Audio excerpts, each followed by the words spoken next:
Bonjour à toutes et à tous, bienvenue dans ce live LinkedIn 30 minutes d'inspiration avec Nina Ramen. Nina, c'est la queen du copywriting, elle va nous expliquer ce que c'est, elle fait partie aussi du top 10 des influenceuses LinkedIn. Tu as ton entreprise, la manufacture du copywriting, tu as créé aussi tout un mouvement Ramène ta fraise pour que nous les femmes, on soit plus visibles sur LinkedIn. Et ça, tu sais que c'est quelque chose pour lequel je milite aussi, donc bravo.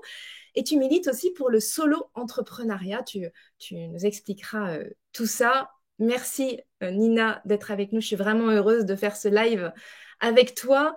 Je vais vous demander à vous qui nous suivez de mettre un mot pour Nina. Pourquoi vous êtes là aujourd'hui et surtout d'où vous venez, de quelle ville vous êtes pour qu'on puisse voir vraiment d'où vous venez dans toute la France. On a hâte de voir ça. Nina, alors tu es dans un café. On a déjà fait avec Abdelali El Badawi un live dans sa voiture avec sa fille de 5 ans. Ça s'est très bien passé. Là, tu es dans un café. Tu peux nous dire pourquoi? C'est la Un grosse voix. énorme merci, Marie, pour ton invitation. Déjà, merci pour cette présentation. Et effectivement, je suis dans un café et j'attends mon rendez-vous pour la sage-femme, pour mon cours de préparation à la naissance. Et en fait, elle ne pouvait pas décaler. Je lui ai dit, s'il te plaît, est-ce que tu as un autre moment? Et c'est des sessions collectives. Et comme j'accouche dans 3 semaines, ça devenait compliqué niveau timing. Donc, je suis désolée s'il y a un peu de bruit autour de moi. Je vais essayer de parler fort. Si vous entendez pas, si vous m'entendez mal, n'hésitez pas à me faire répéter. Mais en tout cas, je suis là, je suis présente et j'attends mon rendez-vous chez la sage-femme. Il fallait que je choisisse. Je me suis dit, moi, je ne veux pas choisir. C'est ça aussi la vie de maman et d'entrepreneuse. C'est ça être entrepreneuse, c'est ça être une femme.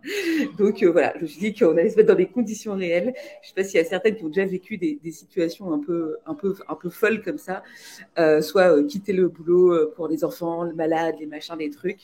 Bon voilà, je sais que ça fait partie de la réalité un peu de toutes et de certains, et surtout certaines, malheureusement.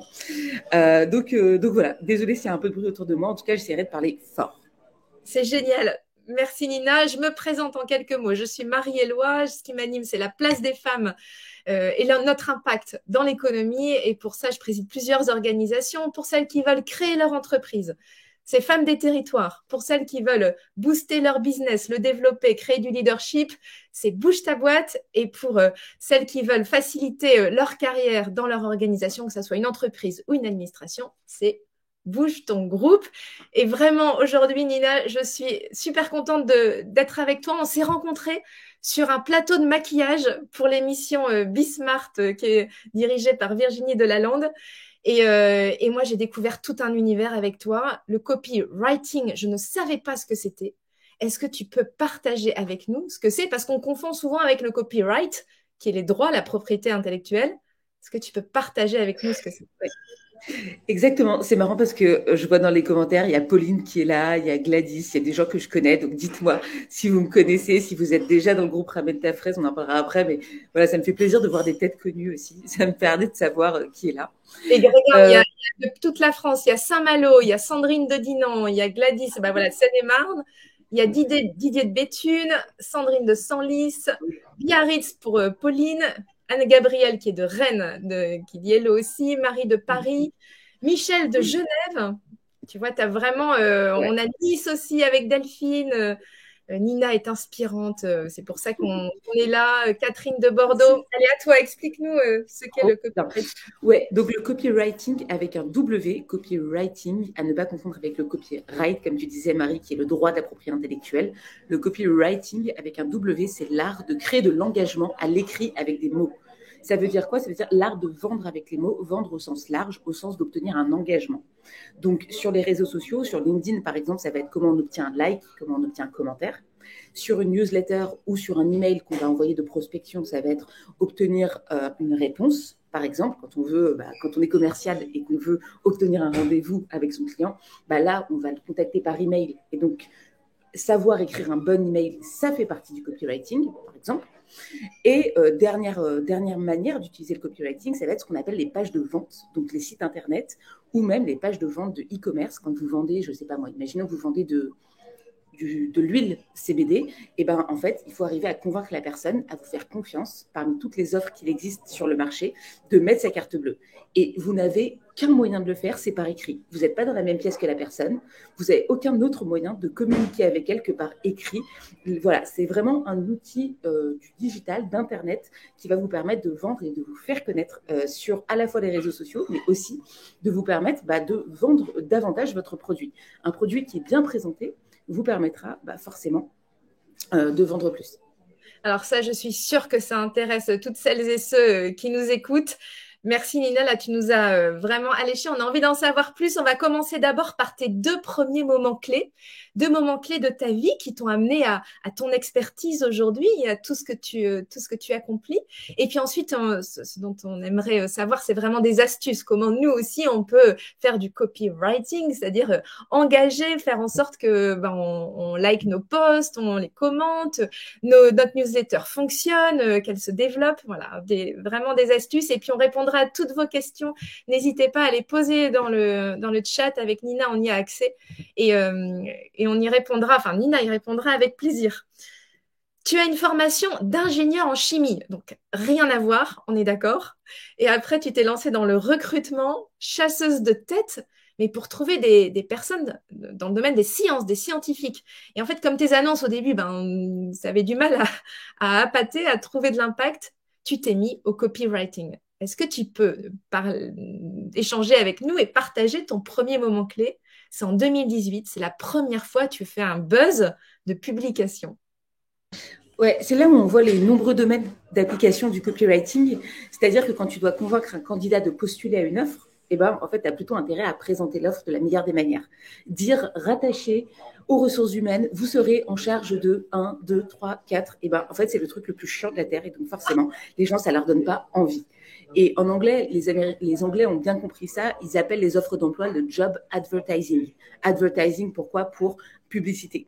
Donc, ça te montre à quel point il y a cette notion de donner envie dans une offre d'emploi, même si quand on est employeur, en fait, c'est le candidat qui vient chez nous, mais en fait, les candidats aujourd'hui sont aussi, en fait, finalement, des clients, entre guillemets. Ils ont tellement le choix. Bref, ça, c'était la parenthèse sur l'application du copywriting dans le recrutement. Je ne sais pas si parmi vous, il y en a qui recrutent, mais en tout cas, voilà, c'était une des applications. Et pour répondre à ta question. Pardon Nina, qu'est-ce qui marche par exemple? Au lieu de mettre CDI, rejoignez-nous, qu'est-ce qu'on peut? Parce que nous, on fait ça par exemple. Qu'est-ce qui marche? Alors, déjà, commencer par quel est l'intérêt de la personne à rejoindre ce job? Quelle est la proposition de valeur de ce job? Par exemple, moi, si je devais recruter, ma proposition de valeur, ce serait dans un an, je sais que tu seras capable si tu me rejoins dans un an, je sais que tu seras capable de générer un business en ligne qui fera 10 cas par mois. Parce que moi, c'est une compétence que j'ai et que je peux te transmettre. Et donc, tu vois, au lieu de te mettre toi en tant qu'employeur au centre, tu mets l'intérêt de l'autre. Alors après, ça peut être un autre intérêt. Tu vois, moi, ça, c'est ma proposition de valeur à moi. Mais toi, ça pourrait être, OK, en fait, tu vas créer un groupe de femmes qui va être entrepreneuse et peut-être que demain, tu connaîtras les prochaines Justine Hutto. Je sais que tu l'as invitée, c'est pour ça. Donc peut-être que tu seras en contact, peut-être que c'est toi qui vas recruter la prochaine Justine Hutto pour Bouge ta boîte. Recruter, entre guillemets. Que tu vas la faire adhérer à Bouge ta boîte. Ton rôle, c'est de trouver des Justine Hutto qui ne sont pas encore connues, tu vois. Et donc là, tu vois, tu prends un autre angle qui n'est plus qu'est-ce que le candidat doit apporter à la boîte, mais qu'est-ce que la boîte peut apporter au candidat. Et ça, c'est quand même vachement plus sympa. C'est un peu comme quand tu rencontres quelqu'un dans la vie, quoi. Si tu dis, en fait, j'ai besoin de toi parce que ça, en fait, c'est beaucoup moins valorisant, tu vois. Au lieu de dire, voilà ce que je peux moi t'apporter. Donc, je reviens à ta question. Donc, ton premier buzz, raconte-nous. Donc, premier buzz,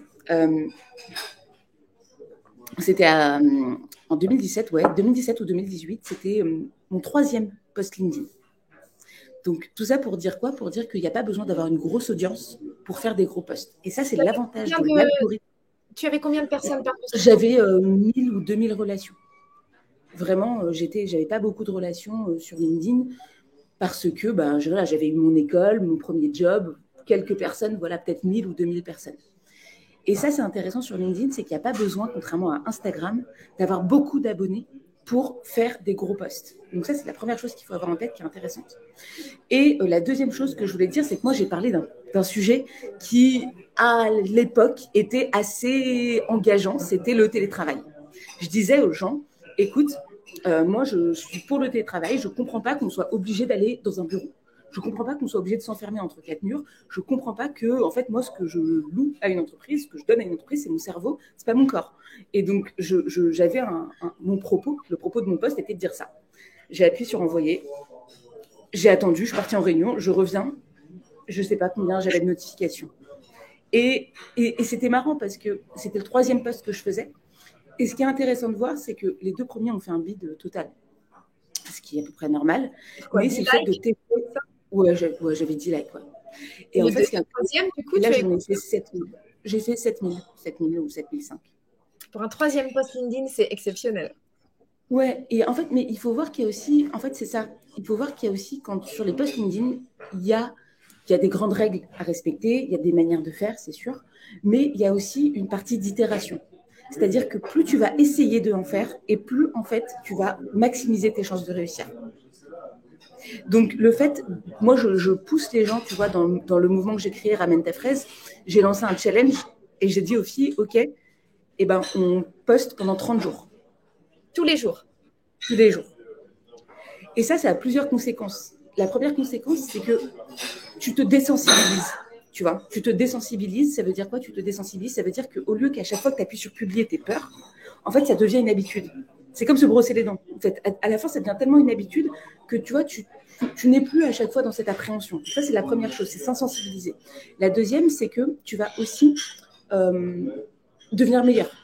Parce que tu vas tester tous les jours. Il y a beaucoup de gens qui me disent quel moment est le meilleur pour poster. Moi, ce que je leur réponds teste. Parce que chaque audience est différente. Mais si tu publies une fois par semaine, tu vas tester une fois par semaine. Alors que si tu publies tous les jours, ben, tu vas tester tous les jours. Donc, tu pourras tester 9 heures, 10 heures. C'est d'accord, ça prend du temps à faire tous les jours. Alors voilà, après, c'est une question d'organisation et on pourra en venir après. Mais tu vois, cette idée d'être dans l'itération permanente, c'est ça aussi qui fait que ça fonctionne. Après, moi, évidemment, j'ai des méthodes et des manières de faire qui vont permettre de prendre des raccourcis, tu vois, et que je sais que tu peux écrire 10 posts d'un coup en 3 heures d'affilée. C'est ça, tu t'inscris, tu te concentres et zoom un tunnel de 10 posts. Ouais, c'est ça. Je peux te partager un peu la méthode si vous voulez, si ça intéresse. Dites-moi en commentaire si vous avez des questions sur les publications LinkedIn. Peut-être qu'après, on va parler d'autres choses. Donc, profitez-en si vous avez des questions concrètes, précises. Parce que tu as 46 000 abonnés aujourd'hui. Hein, donc, vraiment, profitez-en. Ouais. Oui. En fait, ce qu'il faut voir sur LinkedIn, dans la création de contenu de manière générale, c'est qu'il y a plusieurs étapes. En fait, la plupart des gens se mettent à écrire sur LinkedIn. Ils partent d'une page blanche. Et la page blanche, il n'y a rien de plus angoissant qu'une page blanche. Il n'y a rien de plus angoissant qu'une page blanche. Donc, il faut préparer. Exactement. Il y a vraiment une phase de préparation. Et donc, moi, j'utilise sur mon téléphone une application qui s'appelle Bear, B-E-A-R. Il y a aussi l'équivalent qui s'appelle Evernote, E-V-E-R-N-O-T-E. Ou sinon, vous pouvez utiliser tout simplement les notes de votre téléphone. Mais l'idée, c'est quoi? C'est de se dire que dès que vous voyez quelque chose d'intéressant, vous le prenez en photo. Vous prenez une capture d'écran, vous prenez des notes, vous faites comme vous voulez, mais vous le notez. Et ça va rentrer dans quelque chose d'important qu'on va appeler la boîte à idées. Et moi, comment j'écris 10 posts en 4 heures? C'est qu'en fait, j'ai une boîte à idées, mais alors, tout ça, hop. On voit blanc. Dommage. Mais on imagine. Dommage. Mais en fait, en tout cas, j'ai une boîte à idées qui est hyper grande. Et là, tu vois, notamment, j'avais regardé dans une newsletter quelqu'un qui comparait le marketing et le branding et qui disait quelle est la différence entre les deux. Et moi, je me suis dit, ça ferait une super idée de post LinkedIn. Voilà. Donc, c'est ça qu'il faut voir aussi, c'est le fait de remplir sa boîte à idées. Ça fait que quand tu arrives et que tu dois écrire tes posts, tu n'as jamais le syndrome de la page blanche. Ah, il y a Magali. Salut Magali. Salut. Mais tu as raison, parce que moi, je fais instantanément, je vois un truc et du coup, je me dis, mais c'est hyper intéressant. Mais préparer en amont, c'est une très bonne idée. Écoute, je retiens, tu vois, tu inspires vraiment de manière globale. Merci. Il faut vraiment stocker ces idées. Voilà. En fait, les bonnes idées, elles viennent jamais quand on veut écrire, elles viennent sous la douche ou quand on est en train de lire quelque chose ou d'écouter un podcast. Tu vois, Céline, elle ne connaissait pas l'appli, mais elle aussi, elle a sa boîte à idées. Deuxième moment clé que tu vas nous partager, c'est le moment où ce que j'adore avec toi, c'est que tu n'as aucun tabou avec l'argent. Et ça, vraiment, merci. Le premier moment où tu as fait 10 000 euros de chiffre d'affaires d'un coup. Bon, en tout cas, dans le mois, c'est ça? Oui, exactement. En fait, ouais, j'ai fait 10 000 euros de chiffre d'affaires. C'était le mois de mon lancement. Et je vais te partager un petit peu comment j'en suis arrivée là. En fait, en réalité, je n'ai pas fait 10 000 euros en un mois. En réalité, j'ai fait 10 000 euros en 4 ans. Parce que pendant 4 ans, j'ai posté sur LinkedIn pratiquement toutes les semaines. Alors évidemment, je pars en vacances, hein, dans ma vie, je ne suis pas une machine, mais en fait, j'ai vraiment capitalisé toutes les semaines à poster 2 ou 3 fois. Donc quand j'étais dans le recrutement, c'était sur le recrutement. Quand j'étais dans le marketing, c'était sur le marketing. Mais en fait, j'ai créé une communauté petit à petit, chaque jour, qui est devenue 1%. Si tu fais 1% de plus chaque jour, à la fin de l'année, tu es 37 fois meilleur. Et ben, l'idée, c'est de faire le 1% de plus tous les jours. Et donc, pendant 3 ans, j'ai capitalisé. Et d'ailleurs, dans les gens qui me suivent, il y a des gens qui me suivent depuis l'école du recrutement. C'était vraiment pour moi une autre vie depuis que je suis recruteuse. Et aujourd'hui, dans ma communauté, il y a encore des gens qui m'identifient, alors qu'aujourd'hui, je fais quelque chose qui n'a rien à voir et qui me continuent de me suivre. Et donc, c'est là où la leçon, entre guillemets, que je voudrais dire de ça, c'est que le travail de créer sa communauté, il se fait sur le long terme, il se fait 1% chaque jour. Mais par contre, le jour où tu te lances, eh ben, ça peut payer très fort. Et c'est ça, en fait, qu'il faut voir. C'est que les 10 000 euros, ils viennent parce que j'ai investi ça sur LinkedIn, dans mes newsletters, etc. Donc, 4 ans de post LinkedIn, de newsletter, etc. Et ensuite, premier contrat, ce premier gros contrat, tu peux nous le partager? Alors, ce n'était pas un premier gros contrat, c'était plein de gens. Ce que j'ai fait, c'est que j'ai pris 30 personnes en appel au téléphone qui m'ont sollicité parce qu'ils me connaissaient sur LinkedIn. Et je leur ai demandé, OK, tu as 1 heure du temps de Nina, qu'est-ce que tu veux? Et moi, je pensais que les gens voudraient que je leur écrive leur post LinkedIn, je pensais qu'ils voudraient que je leur écrive leur newsletter, je pensais qu'ils voudraient que je fasse pour eux. Et ce qui était intéressant de voir, c'est que ce n'est pas du tout ce qui s'est passé. En fait, les gens m'ont dit, moi, j'aimerais que tu m'enseignes le copywriting. Et donc, j'étais partie pour faire une offre de prestation. Et ce qui s'est passé, c'est que ça a changé, en fait, mon fusil d'épaule. Et du coup, je me suis retrouvée à faire une offre de formation. Tu t'es adaptée à ta cible, en fait. Exactement. Et en fait, je suis allée d'abord, au lieu de créer un produit toute seule dans mon coin en me disant, bon, je vais créer un super produit et je vais le lancer, ben, en fait, j'avais 0 produit. Je suis allée parler aux gens. Je leur ai dit, OK, tu veux 1 heure de Nina, c'est tant, est-ce que tu es prêt à payer? Et les personnes m'ont dit oui. Et c'est comme ça que j'ai commencé à vendre. Et donc, le premier mois, j'ai fait 10 000 euros de chiffre d'affaires. Au début, je vendais un produit qui était à 900 euros. Et ce même produit, à peu près, c'est un produit de coaching de 5 séances, à peu près à 900 euros. Aujourd'hui, je l'ai mis à 3 000 euros. Parce que tu as augmenté progressivement, en fait. Parce que progressivement, en fait, j'ai augmenté, exactement. Mais tu vois, j'avais eu énormément de demandes. Donc, ce produit, je l'ai vendu une fois. Parce que souvent, on a un rapport par rapport au prix où on se dit, est-ce que c'est trop cher? On a le syndrome de l'imposteur, etc. Et donc, je l'ai vendu une fois à 900. J'ai fait, bon, c'est vendu facilement, dis donc. Après, j'ai vendu 2 fois à 1005. J'ai vendu 2 fois à 1008. J'ai vendu 2 fois à 2005. Et après, là, je l'ai mis à 3000. Et du coup, pour moi, c'est le prix au-delà duquel je n'ai pas envie d'aller parce que ça change la cible après. Donc voilà. Donc, c'est ça qu'il faut. Enfin, 2 éléments clés pour moi. C'est le premier, c'est demander aux gens ce qu'ils veulent au lieu de faire des suppositions et de construire un produit qui peut-être ne se vendra pas. Là, ce qui est génial, c'est que je savais qu'il allait se vendre ce produit puisque je l'ai construit avec les gens. Donc ça, c'est la première chose. Et la deuxième chose, pour se positionner en termes de pricing, il n'y a pas de bon pricing. Il y a juste le pricing que toi, tu arriveras à appliquer, à faire appliquer. Et pour ça, il faut tester. Et la méthode de l'escalier, elle est assez agréable parce que tu restes à l'aise avec toi-même parce que tu augmentes progressivement. Et puis, tant qu'on dit oui, c'est que c'est encore le bon prix, c'est ça? Exactement. Tant qu'on dit oui, tant qu'il n'y a pas d'objection, moi je suis un peu une commerciale de base, tant que je n'ai pas d'objection, je me dis bon, c'est que les gens voient une valeur perçue qui est supérieure à une prix de vente en fait. Ce qui est exceptionnel avec toi, c'est ta façon de percevoir les personas. On a tous travaillé nos personas, quelle est notre cible, comment l'atteindre, comment lui parler. Et en fait, ce que je comprends avec toi, c'est que plus on leur montre qu'on veut leur vendre quelque chose, moins ça marche. Il faut vraiment rentrer dans l'empathie, c'est ça? Moi, je dis toujours 80% d'amour, 20% de vente. 80% d'amour, ça veut dire quoi? Ça veut dire, en fait, tu peux pas rentrer dans un bar et demander quelqu'un en mariage. C'est pas possible. Ça marche pas. Tu vois. Et donc, qu'est-ce qu'il faut? Il faut créer une relation avec la personne. Donc, créer une relation, ça veut dire quoi? Ça veut dire, hey, salut, je m'appelle Nina, toi qui tu es, quelles sont tes problématiques en ce moment? Ok, bah tiens, je vais t'apporter de la valeur. On va faire un premier je vais t'apporter de la valeur, je vais t'aider sur un seul sujet. Et notamment, moi, je partage énormément gratuitement. Notamment, j'ai un Notion avec 47 ressources de copywriting gratuits que je donne. Et donc, qu'est-ce qui se passe? Il ne s'agit pas que de faire des posts LinkedIn. Il y a des posts LinkedIn, mais derrière, en fait, les gens, il y a ces ressources, je vais les partager. Mais mets-les dans le chat, comme ça on saura où trouver ces ressources. Ouais, je vais les mettre. Hop, tu vois, en fait, j'ai ces ressources là, et pendant que tu le mets, j'en profite pour dire que dans ta vie, tu t'es fixé 3 objectifs de vie business. Le premier, c'est que tu aies des retours des gens que tu as aidés.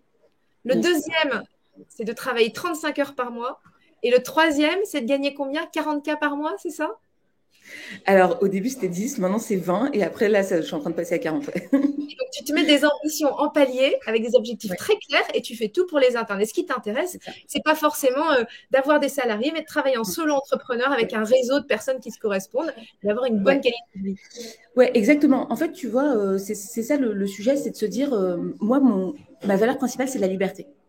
Donc, ça veut dire quoi la liberté? Ça veut dire pouvoir travailler où je veux, quand je veux, et pouvoir faire des choix. Donc, ça implique quoi? Ça implique d'être solo, parce que moi, j'ai pas envie d'avoir un associé avec qui j'ai envie de discuter.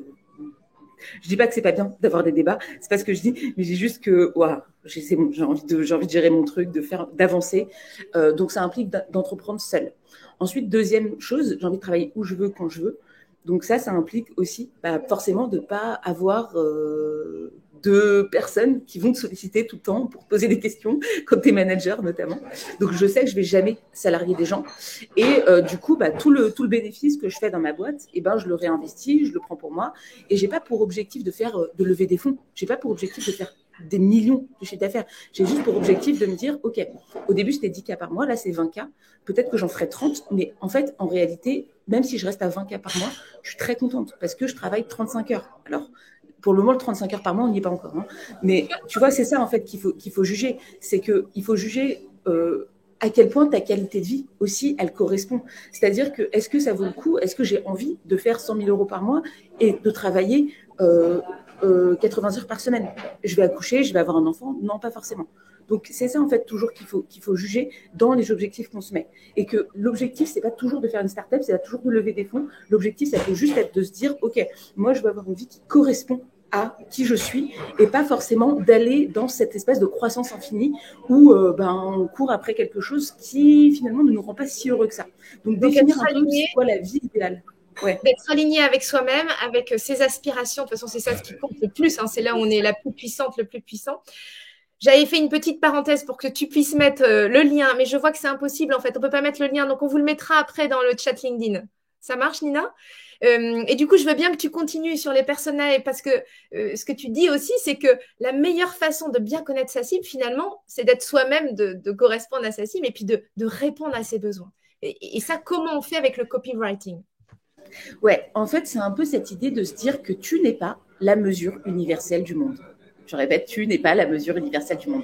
Donc peut-être que toi, tu vas créer un produit que tu vas trouver génial. Alors un produit, ça peut être une offre, hein, mais que tu vas trouver génial. Mais au moment où tu vas le confronter au marché, tu vas faire 0 vente. Et ça, c'est la pire des situations qu'on veut parce que tu as passé 1 mois, 2 mois, 3 mois à développer. Peut-être parfois, il y a des gens qui vont même investir. Même si tu n'investis pas de l'argent, tu vas investir du temps et tu vas te retrouver sans vendre. Donc, il faut toujours partir du besoin de ta cible. Donc, imaginons que ta cible, imaginons que tu vendes de l'huile pour CBD, de CBD. Donc, le CBD, c'est un dérivé du cannabis qui n'a pas de substances neurotoxiques, etc. Enfin bref, c'est un truc apaisant. Tu as plusieurs personnes qui vont pouvoir consommer du CBD. Tu vas avoir des gens qui vont consommer du CBD parce qu'ils vont vouloir s'apaiser et ils vont vouloir mieux dormir. Et qui veulent quelque chose de naturel, qui ne veulent pas passer par des médicaments. Et ils se disent que le CBD, c'est naturel, c'est un extrait de plante. Il y a une deuxième typologie de personnes qui va consommer du CBD, ça va être les personnes qui font du sport. Parce que ça intervient dans la récupération musculaire. Et il y a un troisième type de personnes, c'est des personnes qui essayent effectivement de quitter le cannabis et le THC, notamment des gens qui consomment en fait du cannabis et qui vont remplacer le cannabis par le CBD. Et donc là, tu vois bien... Ça, c'est ce qu'on appelle 3 personas, exactement. Et tu vois bien que tu ne vas pas pouvoir vendre de la même manière le même produit à la personne qui va être stressée avant de dormir qu'à la personne qui va vouloir quitter en fait le cannabis. Donc la personne qui va être stressée avant de dormir, tu vas plutôt lui dire, bah voilà, ça va t'apaiser, ça va te permettre de mieux dormir. Si tu es entrepreneur, tu peux même aller plus loin dans le persona, te dire que le CBD, c'est important pour les entrepreneurs. Tu vois, tu peux même adapter, aller encore plus loin, te dire que bah, en fait, c'est un produit, développer une gamme spéciale entrepreneur parce que c'est des gens qui sont stressés, que c'est des gens qui ont des enjeux, que c'est des gens qui ont tel problème. Et donc là, tu vas adapter et tu vas montrer en quoi ce produit correspond. Mais le sportif, il n'a pas les mêmes problèmes. Lui, ce qu'il veut, c'est avoir des muscles qui récupèrent rapidement. Il veut pouvoir courir son marathon demain, après-demain. Et donc là, tu dois lui expliquer en quoi ce produit-là va l'aider à faire circuler l'acide lactique, à faire circuler ci, à faire circuler ça. Donc là, c'est ce qu'on appelle 2 personas. Et c'est important de connaître ces personas. Pourquoi ? Parce que tu vas aller pouvoir rentrer dans la vente. Tu vas te dire, OK, en fait, cette personne, elle va m'acheter mon produit pour ça. Et moi, je donne un dernier exemple d'application, mais dans mon cas, j'aide les femmes à publier, à prendre la parole sur LinkedIn. Les 3 problèmes qu'elles ont, c'est j'ai le syndrome de l'imposteur, j'ai pas d'idée et j'ai peur du jugement, en gros. Et tu vois, c'est cette connaissance-là de ta cible qui va te permettre après soit de proposer un produit qui leur correspond bien, soit de proposer un contenu qui leur correspond, ou soit sinon de leur proposer un contenu même gratuit, tu vois. En tout cas, c'est passionnant, Nina. Moi, je suis devenue adepte du copywriting depuis que je t'ai écouté. Je démarre, hein, je débute, mais je trouve ça vraiment passionnant. Je pense que c'est partagé par celles et ceux qui nous écoutent. Je vois super partage d'expérience. Vraiment, merci. Une question, 10 cas par mois, c'est en salaire ou en chiffre d'affaires? Je pense que c'est en chiffre d'affaires. Alors ouais, c'est en chiffre d'affaires, mais du coup, je l'ai dépassé. Aujourd'hui, là, je suis à 20. Donc, mon premier mois, j'ai fait 10 cas. Là, je suis passée à 20 et c'est en chiffre d'affaires. Et là, je suis à 150, sur 6 mois. Là. Donc, pour être hyper transparente, sur mes 3 produits, j'ai un produit de coaching individuel. J'ai pas que le produit de coaching. J'ai lancé un bootcamp pour aider les femmes à prendre la parole sur LinkedIn qui dure 1 mois. Donc ça, c'est mon produit de groupe. Et j'ai un 3e produit qui est un produit en ligne où les gens viennent, se servent. Et c'est un produit qui est à 580. Donc, c'est mes 3 produits. Et c'est sur ces 3 produits-là que je fais mes 150 de chiffre d'affaires. Et tu as tout organisé pour que pendant la naissance de ton bébé, là, qui est imminente, et les premiers mois, bah, ça puisse tourner justement grâce à ces formations. Tu as vraiment tout organisé. Tu es là derrière, bien sûr, mais tu n'as plus besoin de t'investir autant. Et ça, en termes d'efficacité. D'où ce 3e produit, en fait, parce que j'avais 2 produits. Je ne sais pas, les personnes qui nous écoutent, si elles font de la prestation. Mais en fait, quand on fait de la prestation, souvent, on a notre chiffre d'affaires qui dépend de notre temps. Et donc, moi, je voulais avoir un produit qui ne dépende pas de mon temps, donc un produit en ligne, parce que j'allais être en congé maternité. Donc là, j'ai un produit qui va pouvoir potentiellement tourner beaucoup sans moi. Je serai là, évidemment, mais qui va beaucoup tourner sans moi et qui va me permettre, en fait, de garder un chiffre d'affaires pendant que, potentiellement, je suis en train de donner le biberon. Et comme tu as rendez-vous chez la sage-femme à 10 heures précises, on va finir par une question rapide. Parce que tu dis, il ne faut pas tout miser sur les réseaux sociaux. Hein. Il faut aussi une newsletter, c'est clé. Parce que finalement, les clients t'appartiennent. Enfin, ils vont te suivre, quoi qu'il se passe. Quelques mots sur la newsletter. Qu'est-ce qui marche? Et ensuite, je vous demanderai à toutes et tous, s'il vous plaît, dans le chat, de nous dire ce que vous avez retenu de ce live avec Nina, ce que vous avez aimé. Et merci de nous suivre. C'est vraiment chouette de voir tous vos commentaires. Alors, la newsletter, ce qui marche, c'est un peu comme tout dans la création de contenu. Ce qui marche, c'est le 80-20. 80% d'amour, 20% de vente. Si tu envoies une newsletter comme Sephora qui arrive et qui dit hey, c'est ton anniversaire, tu as moins 25% sur ce produit, et la semaine suivante qui dit hey, tu as moins 50%, tu vas pas regarder cette newsletter parce qu'elle ne t'apporte pas de la valeur. Donc, règle numéro 1 dans une newsletter, apporter de la valeur. C'est-à-dire qu'il faut que la personne, quand elle ouvre la newsletter, elle se dise je vais apprendre, je vais me divertir, je vais passer un bon moment. Et être quelqu'un de sympa avec qui les gens passent un bon moment, c'est très important. C'est comme ça que tu vas créer cette relation avec ton audience. Et c'est comme ça que moi, j'ai des taux d'ouverture à 70% de newsletter parce que les gens, ils savent qu'ils vont y retrouver de la valeur, en fait. De l'amour aussi. Même s'ils n'ont pas de valeur, ils vont trouver des choses intéressantes. Ils vont se dire, ah ben Nina, voilà, elle a fait ça comme produit ou comme chiffre d'affaires, etc. Elle va partager quelque chose. Donc ça, c'est important. C'est vraiment règle numéro 1 de la newsletter. Partager de la valeur, 80% d'amour, 20% de vente. Après, il ne faut pas oublier de vendre, hein, évidemment. Mais voilà. Et deuxième astuce que je donnerais qui est très importante, c'est travailler vos objets d'email. Travaillez vos objets d'email. Je répète, travaillez vos objets d'email. Un email qui n'est pas ouvert, c'est du temps que vous avez perdu. Si vous avez passé 4 heures à écrire votre newsletter et que personne ne l'ouvre, ça ne sert à rien. Donc, travailler un objet d'email, ça ne se fait pas en 3 minutes sur un coin de table quand on a fini sa newsletter. Un objet d'email, ça se fait à la fin, mais ça, on prend 1 heure. Si vous voulez, vous regardez dans les 47 ressources là, que j'ai vu passer dans les commentaires, vous allez voir, il y a un chapitre dédié à l'écriture d'objets d'email. Vous écrivez des bons objets d'email parce que, en fait, on veut que la personne ait envie de cliquer. Voilà, c'était vraiment les deux grandes astuces sur la newsletter. Écoute Nina, moi en tout cas ça m'a énormément inspirée. J'espère que vous aussi. N'hésitez pas à le mettre dans le chat. De toute façon, je le vois hein, déjà. Bravo, top le personnage, très inspirant. Bravo et merci pour ce beau témoignage. Qu'est-ce que vous avez aimé? Tout. Donc merci Nina pour ces partages. J'ai beaucoup appris avec toi. On va continuer à te suivre. Dans 15 jours, le live vendredi à 9h30, c'est avec Catherine Testa. Vous savez, l'optimisme. Donc c'est pareil, vous allez prendre une bonne dose d'énergie. J'espère que vous pourrez être avec nous. Vous pouvez partager ce live sur LinkedIn. Ça va tourner, ça va continuer à tourner. Donc n'hésitez pas à le partager. Merci pour vos relais. Je vais terminer avec une phrase qui correspond bien à ce live. La phrase de Goethe que j'adore, c'est quoi que tu rêves d'entreprendre, commence-le. L'audace a du pouvoir, du génie, de la magie et ça fait du bien à entendre. Merci Nina, bon rendez-vous. On te souhaite la plus belle naissance, les plus beaux moments et à bientôt dans quelques mois, j'imagine. Hein. Un énorme merci à toi pour cette invitation, Marie. C'était vraiment super et à très, très, très, très vite. Au revoir à toutes et tous. Merci d'avoir été avec nous.